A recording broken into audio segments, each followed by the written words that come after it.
You may have heard of something called cord cutting or cutting energy cords. This is a practice that is widely done and used by many practitioners, but I'm here today to offer an alternative to explain why I don't do cord cutting or any sort of energy cord cutting, and also some alternatives to what you can do instead. After being a psychic, medium, intuitive energy healer for over 7.5 years and studying for well over a decade, I can tell you that there's so many things in this world of spirituality and healing that I've come across that don't feel quite right. And I always trust my intuition when I come across this. And I always like to discern the teachings and say, how does this land with me? Early on, I had this amazing teacher, Daisy Thompson, who really put this into my field. And since then, I've been able to really evolve this practice so it works in my energy and in my experience with my clients. I find this to be such a tough topic, but also one I have a really strong stance on. While I understand that wanting to separate from energies through cord cutting can feel really good, like I've released that, I do think fundamentally it comes down to this: cutting anything, especially your own energy, especially if it's intertwined with ancestors, generations, experiences, people you've known, or any sort of entanglement. When you are cutting something, it is a violent act. And when it comes to our energy, I take a very non-violent approach. If I wouldn't cut my own energy per se, like if I wouldn't create that violent mechanism in my own life and my own energy, why would I also do that to somebody else's? Is there another way, another technique that we can release our energies without impacting our own? So I'm going to walk you through the basics and the fundamentals of this and then talk about what I do instead. Effectively, when you look at an energy cord, it is this. Two energies are intertwined. So think of them as having like an intertwined nature. Sometimes people attach onto you and they don't want to let go. Sometimes people send ill will to you, or they psychically want harm done to you, or maybe they just have a lot of feelings like jealousy or rage or sabotage or any of the things we come across in our human experience. If you are a practitioner, if you have a visible role or job, if you are online a lot, and if you are really interacting with the world we live in, there's going to be some form of energy attachment or opportunity to let that go and clear your energy. And the case I'm going to make for this is this: if we were living in design with nature in small communities and spending most of the day outside, grounded in nature, we would not have the same level of attachments that we do in this modern world and this technology driven world.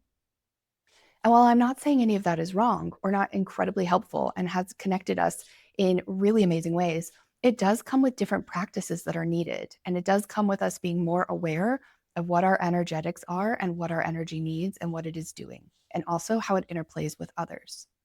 When we spend a lot of time in nature, it naturally does this: putting our back up against a tree, putting our feet in a stream, playing in a river, going for a swim in a lake or an ocean. This is all going to cleanse and clear your energy systems. And our ancestors fundamentally knew this. However, the modern world we live in has us doing a lot of different things. We are in cars and homes, under fluorescent lighting, in office buildings, around other people's energies, sometimes staring at screens for the vast majority of the day on Zoom meetings. This is a very different energy than taking a dip in the ocean. And so if you are not doing those things or not able to do those things or don't have access to those things, energy attachments are a big part of what can happen. We just don't get to clear our energy, connect and ground the way we used to. And so this is an alternative to this. This is an energy clearing technique that isn't the violent act of cord cutting. When I think of cord cutting, and I've seen it done in the stories I could tell, I've seen it done in ways that are absolutely wild. People using physical swords, using all sorts of implements or instruments, or physically chopping an energy cord or cutting it. That is a violent energy that I personally do not want in my field. I do not want someone else's intention in that process. I want to disentangle the energy and send it back to the person and retain the integrity of my energy without it being cut. So if two energies are entangled like this, let's say they're like this, right? If we cut them, if we chop them in the middle, part of our energy goes to someone else and part of their energy stays with us. It's not a clean disentanglement. So when I think of cord cutting, I think, okay, it does release the attachment, but it also releases it where there's still a little bit connected for each person. And it's really just also, like I said, very intense way to release energy. Some good news: if you've had this done, it's not inherently harmful. You can just say, I detach from that experience. I no longer want to create that energy in my field. I send all of their energy back to them and I retain all of my energy beautifully. And I now disentangle that situation.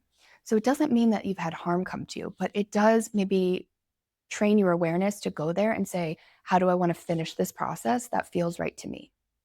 If you are a practitioner that does this, I understand that this may be very confronting in some ways. So I invite you to listen in and see how it might change the way you practice in your practice and also in your life and share a different perspective. And of course, we're all going to do things the way that feel right to us. That is sovereignty, that is soul expression. As practitioners, we do the things that our soul came here to do that feels right. But I will challenge that just because we've had something passed down to us or we've been told it works doesn't mean it's the cleanest or most loving way to do something. And when it comes to this work, I will always operate from a place of strength and unconditional love. And so I will show up for my clients and I will show up here to help you learn all of these things in a way that is very accessible, that is unconditional love and sovereignty, and really teaches you to do these things so you can walk through the world feeling cleaner in your energy, more connected to yourself, and more intuitively guided. Really, it's bringing us back to ourselves. So, we have a little bit of an understanding about what energy cords are. When we have a situation, a person, an experience, perhaps it's something that's really stuck in our memory, we have an energy attachment to that. Also, if you notice, you could be completely clear of a past relationship with somebody, and then all of a sudden they can start coming into your energetic field consistently. They might pop into your field randomly. They might show up in dreams. You might have reoccurring visions of them. If this is happening a lot and you want to clear that and you want them to stop being in your field, this is also a great practice. Oftentimes, when someone shows up in our field like that, they may also be energetically attaching to us or thinking about us. And it's a great way to detach without it feeling so intense. Energy attachments are actually really common. It's not something to be scared of. It's not something that is necessarily impacting us in the way that we are told it is or taught it is. I really don't like to work from an energy of fear. I believe we can work from a place of empowerment and of love and of self care and also just self awareness. So that's the energy of this practice and this stance on cord cutting. Why I don't do cord cutting is for those main reasons. I think it's a more violent way of doing it. It has an aggression to it, which I don't think is necessary in clearing energy. It takes attachments and creates energetic release that has one person receiving a little bit of someone else's energy and vice versa. It's not a clean disentanglement. And I also think it doesn't empower us. It says, I need to go to this practitioner to get cord cutting. I can't disentangle it myself. And while I still love going to my trusted practitioners for energy work and for the things that feel right for me in my life, I personally do these exercises all the time for myself, especially as someone who is doing readings and is in session and is teaching and in an online space with visibility. Cord removal is so, so important for my energetic practice. So, this is where I teach you how to do this. It's really quite simple. It is about intention and it is about your perception of the energy. So the first thing that we do is we close our eyes and we sense in to where we might feel like our energy is being pulled. When you're doing this practice, I highly suggest that you only do this one cord at a time. So one energy attachment, one relationship, one experience at a time. If you do too many at a time, it can feel really disorienting or just really intense for your energy. So do one a day and see how it works. Do one a week, see how it works. Once you've identified the area of your body that you feel like is a little bit connected or heavy, maybe you've been having residual tension, whether it's like behind a shoulder or a little bit of pain, this can be a really good indicator of where you might have an attachment. Now, I want you to tune into that area. Oftentimes, attachments are along our back. It's because where we're vulnerable, where we're less guarded, and it's just really a place I see them show up, especially around the shoulders and the upper back area can be a really big place that these attachments occur for people. When you've tuned into the area of your body that you feel this tension or you're really drawn to intuitively, and you're like, oh, there, something feels off. I want you to focus in your energy on that area and then ask, what attachment is here? And trust what comes up. If it could just feel like, oh, someone's energy's there, that's not mine. I'm holding on to a memory. I don't want to be there. That's where I really feel that attachment. Wherever you feel that attachment, this is where you're going to focus in and trust that initial feeling, that initial prompt, and really tune in. You can also be really purposeful going into this and say, okay, I feel like I have a attachment. I have an energy cord with this particular person or experience or place or thing that's leaving me uneasy, and I want to remove it. And that can be going direct into that experience and then asking your body to show you where it is on your body. So both are completely wonderful and valid ways of doing this work. And then you're going to simply call in your loving support team. I call in my guides, my higher self, my spirit team. I open up this container for energetic removal, for energetic cord removal, and I'm going to disentangle the cords. And I'm going to send it back. And I ask you to protect and hold my energy as my own so I can disentangle this energy and send it back. So I want you to imagine the cords, your energy and someone else's energy or experience or place or thing, and imagine that it's disentangled. And then either physically or in your mind's eye, you're just going to disentangle it until all the little cords that you see come apart. And it's almost like you're holding two energies in your hand. Oftentimes they are different colors. Some of the attachments, when they're a little bit harder to detach, you can feel them like really hanging on, really wanting to stretch and not separate. So I just gently reach in and pull and separate the energies apart. And you say, I send my energy back to me cleanly with no attachments, with absolute love, and I seal that up. And then I do the same thing to the other place. I send this back to the universe, to the person, cleanly, no attachments to my energy. I want a clean disentanglement. And then you ask your guides to hold that for you. And I just put loving touch on that area. And I say, my energy is my own. I call back all of this and I disentangle my energy from this experience. I do not want it in my field. I do not want it in my energy, and I no longer allow it to attach to me.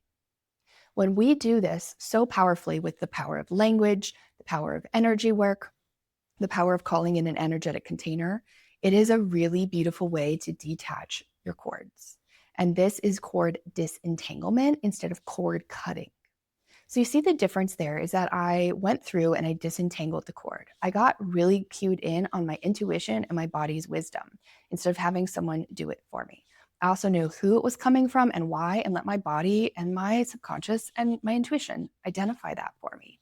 And then when I disentangled it, I sent it back to that person and sent mine back to me cleanly with no attachments.